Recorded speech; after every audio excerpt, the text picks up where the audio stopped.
Good morning, Riverside. Wow, ini kita sudah berada di minggu ketiga kalau nggak salah ya. Tinggal 16 hari lagi kita menyelesaikan tahun 2024. Dan Bapak Ibu boleh tengok kiri kanan dulu sebentar. Lihat, inilah umat Tuhan yang setia di ibadah jam 8 pagi. Ya, bagi yang baru pertama kali Bapak Ibu bergabung atau menghadiri ibadah di Riverside ini, kami mengucapkan selamat datang. Dan mungkin kalau belum kenal dengan saya, nama saya Henry. Dan pagi hari ini saya akan menyampaikan firman Tuhan. Saya beri judul prinsip kerajaan Allah. Ya, prinsip kerajaan Allah. Kalau Bapak Ibu bergabung dan berjemaat di Rock Ministry, maka bulan ini kita berbicara mengenai kingdom culture. Dan di dalam kingdom culture ada kingdom principle atau prinsip kerajaan Allah. Sehingga mungkin Bapak Ibu kalau dengar tadi ada suara gembala, gembala senior kita Pak Arifin berkata warga kerajaan, itu menandakan bahwa saudara dan saya anggota daripada kerajaan Allah. Sebelum saya memulai firman Tuhan, saya ingin bertanya, apakah saudara siap menerima firman Tuhan? Riverside, apakah saudara siap menerima firman Tuhan? Oke, let's go. Pakai bahasa Inggrisnya. Biasa tuh kadang hamba Tuhan kalau pakai bahasa Inggris tuh lebih berurapan begitu ya. Ada hikmat tertentu gitu kan.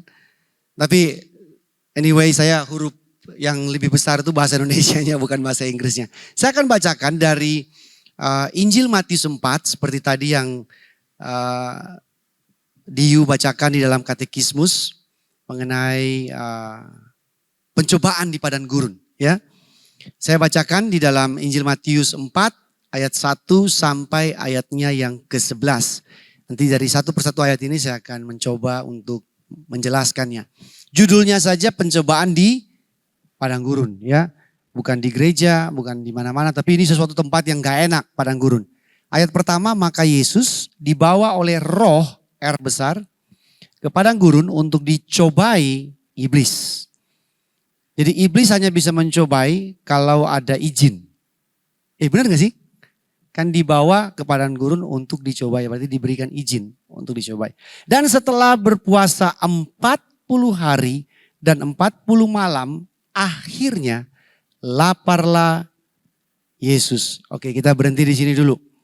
Ada kata dicobai, ada kata laparlah. Nah, saudara perhatikan kalau saudara masih bergumul, saudara dengan doktrin ya, dengan teologi ya saudara bahwa Yesus itu benar-benar manusia enggak sih? Nah, ini ayat, salah satu ayat yang membuktikan jelas bahwa Yesus juga selain 100% Allah, tetapi dia juga 100% manusia. Dibuktikan oleh apa? Yaitu dia lapar. Betul? Kalau saudara menyembah Allah yang bisa lapar, waduh itu bahaya Allah itu. Tapi karena Yesus juga 100% manusia, dia bisa lapar.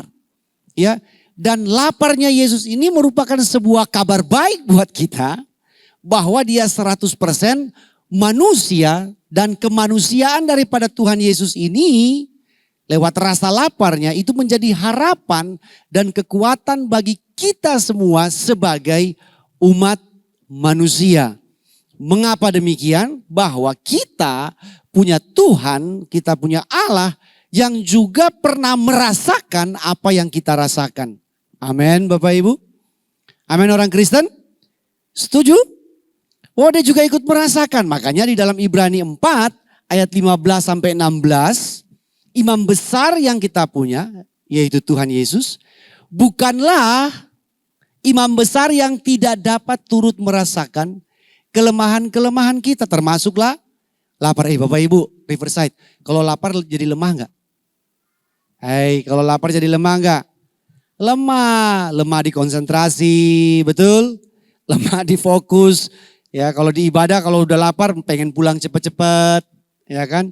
Dia turut merasakan kelemahan-kelemahan kita. Sebaliknya itu berarti dia imam besar yang merasakan. Ia telah dicobai, ya sebaliknya sama dengan kita. Berarti dia pernah menjadi seperti kita. ia telah dicobai, sama seperti kita sering dicobai. Hanya bedanya di sini, yang merupakan kabar baik buat kita. Dia tidak berbuat dosa. Sebab itu, nah kalau Bapak Ibu baca ada sebab itu, pertanyaannya, sebab yang mana? Sehingga kita bisa penuh keberanian dapat datang ke takhta kasih karunia Allah untuk mendapatkan pertolongan kita. Sebab yang mana? Sebab kalimat yang di atasnya. Sebab ia telah pernah menjadi manusia, pernah dicobai namun tidak berbuat dosa. Oleh sebab itu kita sekarang boleh datang kepada Tuhan dengan penuh keberanian, minta pertolongannya jikalau kita lagi dicobai. Dan janjinya kita mendapat pertolongan kita pada waktunya. Itu adalah good news, kabar baik buat Bapak Ibu dan saya. Bahwa Allah yang kita sembah bukan Allah yang duduk di sorga gitu ya. Main perintah-perintah aja ya. Nggak mau tahu urusan kita. Ya, nggak pernah merasakan urusan kita. Kita yang pontang-panting di muka bumi ini. Bukan. Tapi dia pernah merasakannya dan dia memberikan kekuatan bagi kita yang sedang melaluinya. Saya lanjutkan ayat Injil Matius 4 tadi. Ayat pertama, kedua sudah kita bacakan. Nah sekarang ayat ketiga. Lalu datanglah si pencoba itu, yaitu iblis. Dan berkata kepadanya, jika engkau anak Allah, perintahkanlah supaya batu-batu ini menjadi roti. Nah saudara perhatikan, saya sengaja stop dulu di sini karena ada kata lalu. Lalu datanglah si pencoba, ya. Saudara perhatikan timing yang diambil oleh si pencoba atau iblis dengan memakai kata lalu itu ada hubungannya dengan ayat kedua yaitu kata lapar. Betul? Betul? Pelan-pelan ya. Karena ada satu kondisi pada Yesus yaitu lapar, maka ayat ketiga muncul lalu datanglah iblis. Jadi iblis tuh lihat dulu. Pas ada kondisi tertentu, ada situasi tertentu, baru dia datang, baru dia cobai. Nah kondisi yang Yesus alami saat itu adalah dia merasa lapar. Dan iblis mulai muncul mendekati Yesus pada saat kondisi tertentu itu. Lapar. Coba Bapak Ibu perhatikan dalam kehidupan kita. Kita kurang lebih juga mengalami hal yang sama. Pada kondisi-kondisi tertentu dalam kehidupan saudara yang kurang baik atau tidak baik, biasanya pencobaan suka datang di kondisi itu. Ada amin orang Kristen? Betul? Kondisi tertentu misalnya apa? Lagi emosi. Nah hati-hati tuh. Bisa ayat ketiga muncul. Lalu datanglah iblis kepada saudara dan saya pada saat kita sedang mengalami kondisi tertentu. Misalnya apa lagi? Capek. Khawatir. Ya. Lagi kondisi tertentu krisis. Kurang duit. Lalu datanglah iblis mencobai kita. Di dalam Kejadian pasal 4 kalau saudara masih ingat. Ada sebuah cerita mengenai Kain membunuh Habel. Di mana Kain tuh benci banget, marah banget, kesel banget sama Habel. Di mana Habel punya persembahan diterima oleh Tuhan sedangkan dia enggak. Nah kondisi tertentu Kain waktu itu ketika dia lagi marah, ya iri dengan adiknya Habel. Tuhan bilang begini buat Kain. Hati-hati bos. Dosa mengintip di depan pintu. Pada saat saudara dan saya dalam kondisi tertentu itu, hati-hati. Dosa mengintip di depan pintu. Pada saat kondisi tertentu saudara lagi serakah, hati-hati. Dosa mengintip di depan pintu. Amin orang Kristen. Dan pada saat itu, ya, kondisi tertentu tersebut, iblis datang mencoba menawarkan sebuah solusi. Benar gak Bapak Ibu? Solusinya apa dia yang tawarkan buat Tuhan Yesus? ubah batu jadi roti. Dan kalau kita baca ayat ini saja tanpa baca ayat berikutnya, kita bilang, weh, ini solusi Pak. Lagi lapar, ada roti, dimakan gak Riverside? Makanlah, ya. Orang bilang istilah kucing dikasih ikan, ya sikatlah Pak. Kondisi tertentu itu sangat berbahaya bagi Bapak Ibu dan saya, jikalau ada tawaran solusi yang salah. Karena saudara kefefet, karena kondisi tertentu tersebut, saudara ambil solusi yang saudara pikir benar, jikalau saudara dan saya tidak memegang, tidak memiliki prinsip-prinsip yang benar. Amin orang Kristen. Kita cenderung akan kemakan, terkecoh, tertipu dengan solusi yang ditawarkan oleh iblis pada saat kita dalam kondisi tertentu. Kondisi patah hati. Wah, bagi yang pacaran. Kondisi patah hati itu paling berbahaya Bapak Ibu. Bapak Ibu masih ingat waktu Bapak Ibu patah hati? Ya, itu kondisi seperti itu kalau dikasih solusi tertentu. Wah, dimakan gak? Diambil. Dia sudah cari yang lain. Wah dia cari, gak pakai mikir lagi. Yang penting ada aja penggantinya.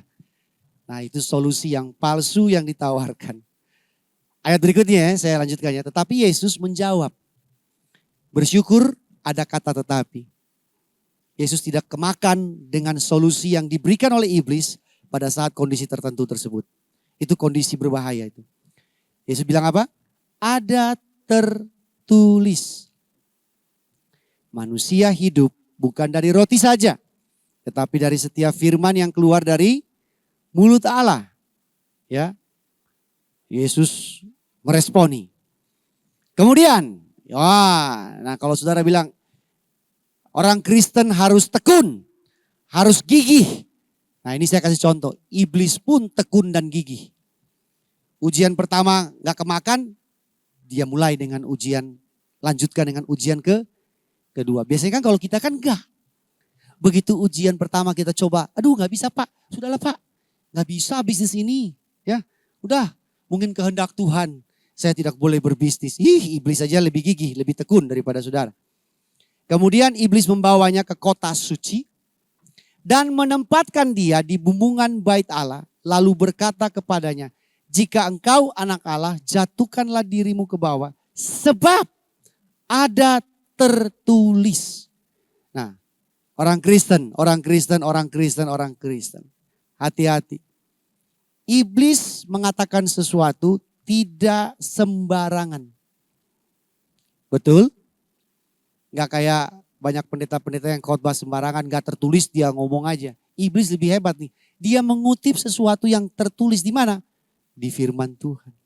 Jadi kalau iblis saja bisa mengutip sesuatu yang tertulis di firman Tuhan, betapa pentingnya bagi orang Kristen harus membaca yang tertulis di firman Tuhan. Ada amin orang Kristen? Halo Riverside pagi. Bangun. Betapa sangat urgent, sangat krusial sekali, penting sekali Anda dan saya membaca yang tertulis di Alkitabmu. Karena iblis sendiri baca dan dia bisa mengutip apa yang tertulis. Lalu berkata kepadanya ayat 6, ayat mengenai engkau, ia akan memerintahkan malaikat-malaikatnya dan mereka akan menantang engkau di atas tangannya supaya kakimu jangan terantuk kepada batu. Ayat ini ada dalam kitab Mazmur 91. Saya lanjut. Yesus berkata kepadanya. Nah perhatikan ya, ini Tuhan loh. Ya 100% manusia, 100% Allah.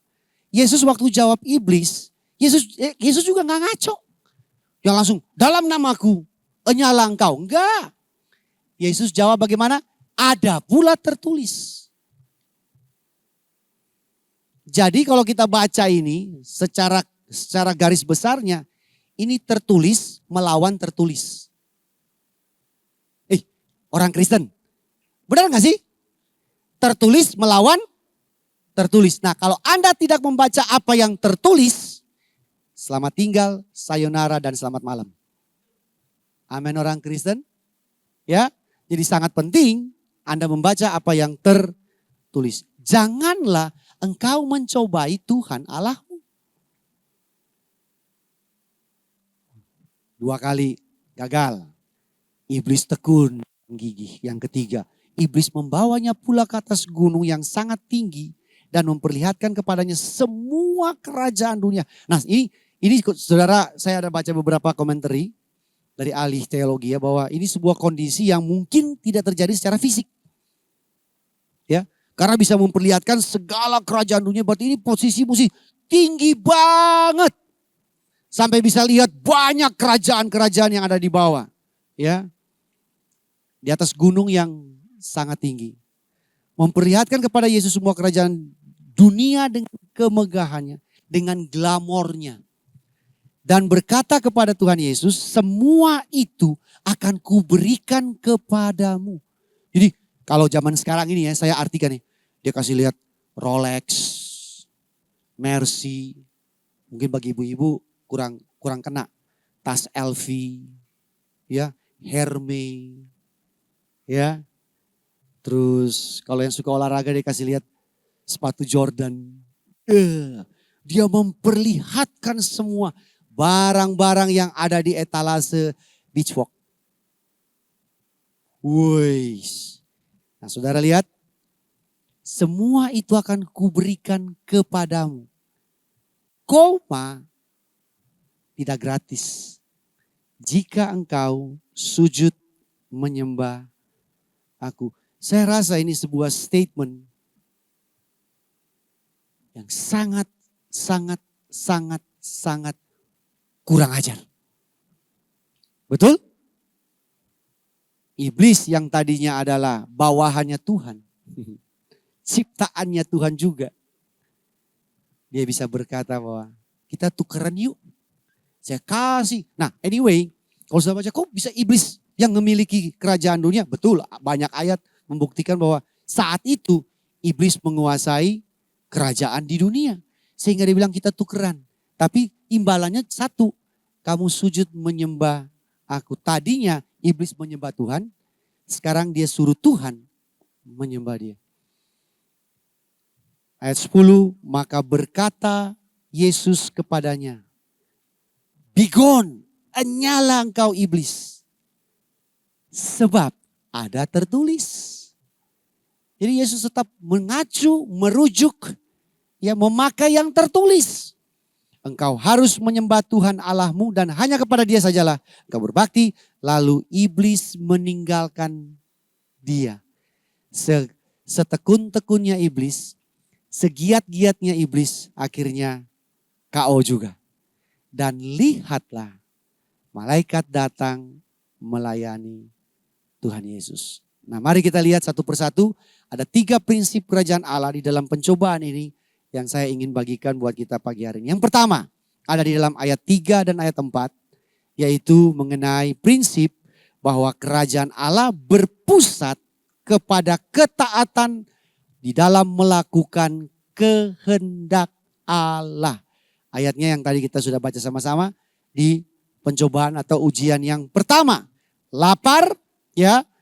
Iblis suruh Yesus mengubah menjadi batu jadi roti, ya.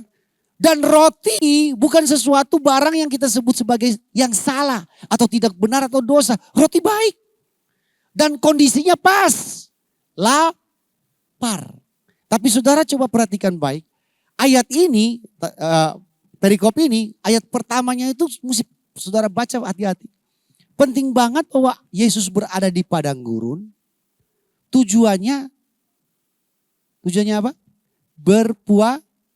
Berpuasa. Betul kan? Lalu roh membawa Yesus masuk ke dalam padang gurun untuk apa? Berpuasa 40 hari 40 malam. Lah iblis menawarkan sesuatu yang kelihatannya baik, good thing, tapi untuk alasan yang salah, di waktu yang salah, dengan motif yang keliru. Amin orang Kristen. Timingnya salah. Yesus lagi mentaati kehendak Bapaknya, yaitu dipimpin oleh roh, masuk padang gurun untuk puasa. Ngapain lu suruh gua bikin batu jadi roti untuk makan. Tetapi itulah prinsip yang pertama ini, kalau misalkan Tuhan Yesus tidak pegang, dia tidak taat, maka kecenderungannya dia akan langgar. Dan dia akan makan roti tersebut. Amin orang Kristen. Jadi bukan salah di rotinya. Salah di mana? Alasannya. Motifnya. Yaitu apa? Mau melanggar kehendak Allah. Tidak taat kepada tujuan awalnya, yaitu dia dibawa ke padang gurun untuk berpuasa. Sehingga Yesus mengutip dalam ayat keempat, saudara bisa baca. Ya, itu diambil dari Ulangan 8 ayat 3. Bahwa manusia tidak hidup dari roti saja. Tetapi manusia hidup dari segala yang diucapkan oleh Tuhan. Nah, Bapak Ibu baca ayat ini, Ulangan 8 ayat 3.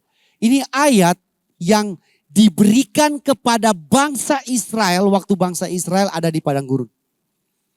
Lagi mengembara 40 tahun. Nah, perhatikan ya.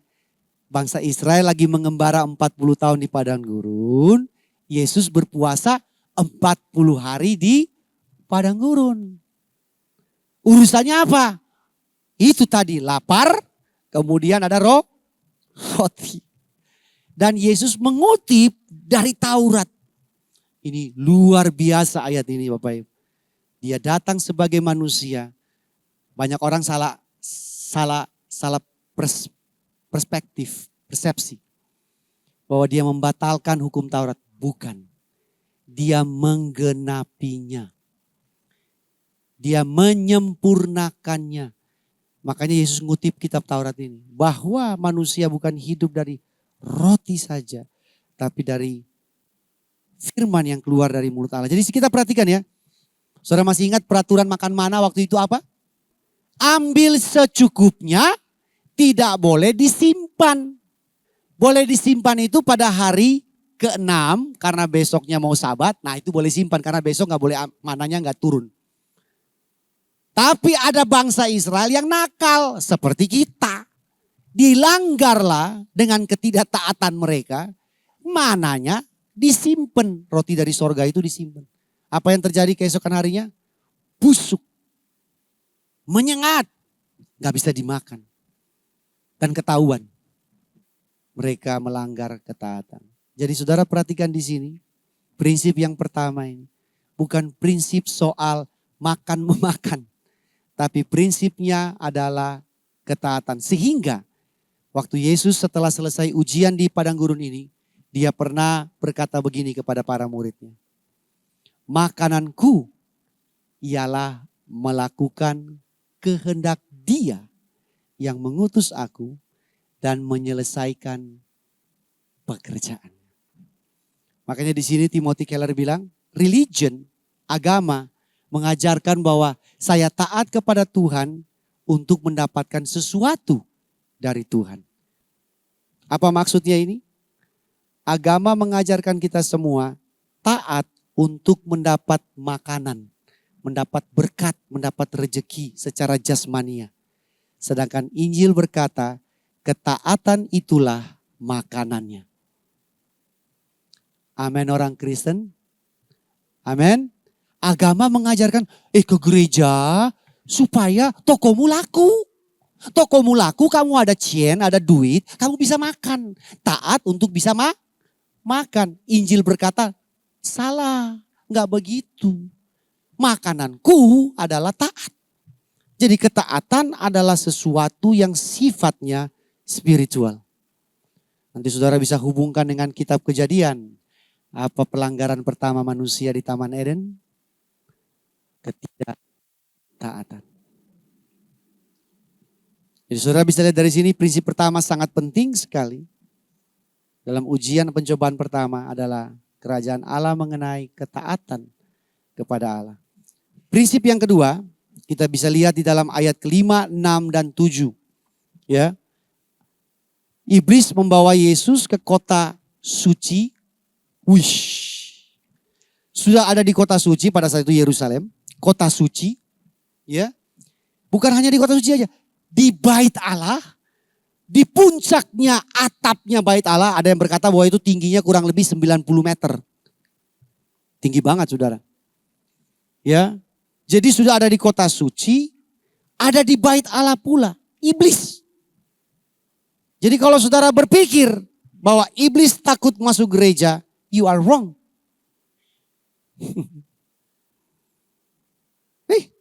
Iblis bawa Yesus kemana?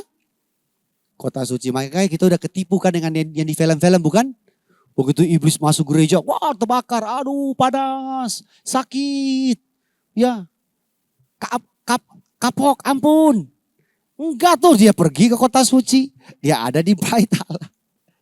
Bersama-sama dengan Tuhan Yesus untuk menguji, mencobai Tuhan Yesus. Dan dia bilang gini, loncat dari tempat tinggi ini, dari atapnya bait Allah. Karena Mazmur 91 dia kutipkan yang tertulis. Malaikat itu akan menjagai, kamu gak akan penyok. Kira-kira gitu. Kamu akan selamat. Ya. Nah, perhatikan apa yang dimaksud dengan prinsip yang kedua ini, bahwa kerajaan Allah adalah kerajaan di mana Allah berdaulat dan memerintah. Bukan kita, bukan juga iblis. Saudara perhatikan ayat ini. Iblis sedang mencoba mengatur skenarionya Allah Bapa dalam kehidupan Tuhan Yesus dengan mengutip firman Tuhan yang memang benar. Bunyinya seperti itu, tetapi disalahgunakan. Misuse, disalahgunakan. Disalahgunakan untuk apa? Untuk merubah skenario yang Allah sudah tetapkan buat kehidupan Tuhan Yesus, yaitu bahwa skenario-nya Tuhan ya, buat Allah, buat Tuhan Yesus ya. Dia mati di atas kayu salib sebagai juru selamat, sebagai anak Allah yang dikorbankan. Dan semua orang yang melihat kepada salib tersebut, mereka akan mengakui betul. Ini Tuhan yang mati bagi umatnya dan menyelamatkan umatnya. Nah, iblis mau coba ubah itu dengan cara apa? Dia bilang begini, kamu loncat aja ke bawah, ini dari ketinggian 90 meter. Maka nanti malaikat waktu menantang kau, menjaga engkau, menggendong engkau, kamu selamat. Dan bangsa yang ada di bawah itu, kan ada orang di bawah itu, bangsa Israel bukan? Mereka akan melihat Tuhan Yesus dan mereka bilang, wow, ini siapa? Lompat dari tempat tinggi, setahu kita biasanya jatuh, pecah kepalanya, ini enggak. Tapi selamat, ini Mesias. Ini Tuhan, ini juru selamat. Iblis mau menggunakan ayat firman Tuhan untuk mengatur, mengubah, mengkondisikan Tuhan. Dari skenario yang sudah ada, dia coba twist, dia pelintir. Dengan cara mengutip ayat dan disalahgunakan. Kalau misalnya kita yang jadi Yesusnya, kita tahu bahwa nanti mati di kayu salib itu menderita dan jadi Mesias, saudara pilih mana? Di kayu salib atau loncat aja dari bumbungan bait Allah kemudian jadi juru selamat? Mana lebih mudah? Kalau orang Kristen, mana lebih enak? Mana yang enak? Mana yang nyaman? Loncat. Begitu loncat, terbang naik lagi. Wah. Terus berkata, akulah juru selamat kalian. Lebih enak itu. Daripada mati di kayu salib menderita. Tapi Yesus berkata bahwa, hey, ada tertulis jangan cobai Tuhan Allahmu. Kata mencobai di situ, kalimat yang paling bawah itu, adalah bahasa Inggrisnya tes. Put tes. Melakukan testing, ngetes. Jangan ngetes Tuhan Allahmu. Yesus mengutip itu dari Ulangan 6 ayat 16. Jangan ngetes Tuhan Allahmu. Bangsa Israel di padang gurun berapa kali ngetes Tuhan? Sering ngetes Tuhan. Betul? Lagi haus, marah-marah, ngetes. Ini Tuhan becus gak sih? Tuhan memperhatikan kita gak sih? Bahwa kita keluar susah-susah dari bangsa Mesir, dari perbudakan dosa. Saya sudah jadi orang Kristen, udah ubah KTP lagi. Tapi Tuhan tidak mengasihi dan memperhatikan saya. Kalau betul Tuhan mengasihi dan memperhatikan saya, tolong dong. Berkati dong. Lipat kali gandakan uang saya. Wah. Ini kalimat-kalimat statement seperti ini. Pertanyaannya adalah siapa yang Tuhan, siapa yang hamba. Nah, saudara bisa perhatikan dari prinsip kedua ini. Kita tidak bisa mengatur, mengontrol, mengkondisikan Tuhan. Karena prinsip yang kedua, kerajaan Allah adalah kerajaan di mana Allah berdaulat sepenuhnya dan Dia memerintah sepenuhnya dalam kehidupan kita. Amin orang Kristen. Amin. Saudara masih ingat waktu Yesus dalam perahu bersama murid-muridnya ada badai dan Dia turun, Dia berjalan di atas air. Kenapa Dia bisa berjalan di atas air? Saudara pasti jawab, ya karena Tuhan lah Pak. Betul. Tapi saya mau tambahkan lagi penjelasannya. Karena Dia berdaulat, Dia memerintah, semua alam tunduk kepada Dia. Semua hukum alam tunduk kepada Dia. Pada saat itu yang namanya hukum gravitasi tunduk kepada Tuhan. Tidak berlaku. Karena kenapa? Si pencipta hukum gravitasi mau jalan. Saudara paham maksud saya? Hukum gravitasi, lu gak bisa ngatur gue. Jadi saudara perhatikan betul prinsip ini. Pada saat saudara berada di kondisi tertentu, cenderung kita mau ngatur Tuhan. Orang Kristen pura-pura gak tahu. Betul? Doanya kelihatannya rohani. Tolong dong Tuhan. 2 hari lagi ya Tuhan ya, jangan lupa ya. Harus. Saudara dan saya tidak bisa suruh Tuhan membuktikan bahwa Dia mengasihi dan memperhatikan kita lagi. Tuhan, kalau Engkau betul mengasihi saya, lancarin bisnis saya ini. Doa seperti itu tidak bakal dijawab. Kenapa? Karena Tuhan sudah buktikan Dia mengasihi dan memperhatikan kita. Lewat sebuah bukti yang sangat nyata dan spektakuler. Yaitu apa? Anaknya yang tunggal telah diserahkan kepada kita. Amin. Jadi kalau saudara merayakan Natal dan masih minta kado lagi dari Tuhan, kita kurang ajar. Karena kado yang terbaik sudah diberikan. Amin. Kan Pak, itu toh di penghujung tahun kan ada namanya itu wish. Saudara tahu wish? Permohonan. Kan akhir tahun Pak 31 Desember. Begitu tiup trompet kan abis itu kita bikin make a wish dong, make a wish. Nah make a wish saudara apa? Tuhan ingat ini bisnis ini 2025. Golin dong Tuhan, buatlah dia berhasil. Supaya bukti bahwa Engkau mengasihiku. Engkau memperhatikan ekonomiku. Kalau Tuhan bisa teriak dari sorga, sudah. Aku sudah mengasihi dan memperhatikan engkau. Kita kadang-kadang kebangetan ya orang Kristen ya. Sudah diberi yang terbaik, masih aja belum puas. Seperti yang ini. Prinsip yang ketiga. Diambil dari ayat 8, 9, dan 10. Prinsipnya adalah apa? Hanya ada satu Allah saja yang harus disembah. Wah, kita harus bilang, Pak, kalau prinsip ini aku udah tahu. Aku kan penganut Allah itu Esa. Betul gak sih? Betul. Tapi pada kenyataannya mungkin saudara dan saya tidak sadar. Kita bukan menyembah Allah yang Esa itu. Kita menyembah yang lain. Nah ayat ini bilang iblis itu mau buat pertukaran. Dia memberikan semua kemakmuran, kekayaan, kesenangan, kemegahannya ditukar dengan apa? Penyembahan. Menyembah dirinya, menyembah iblisnya. Ya.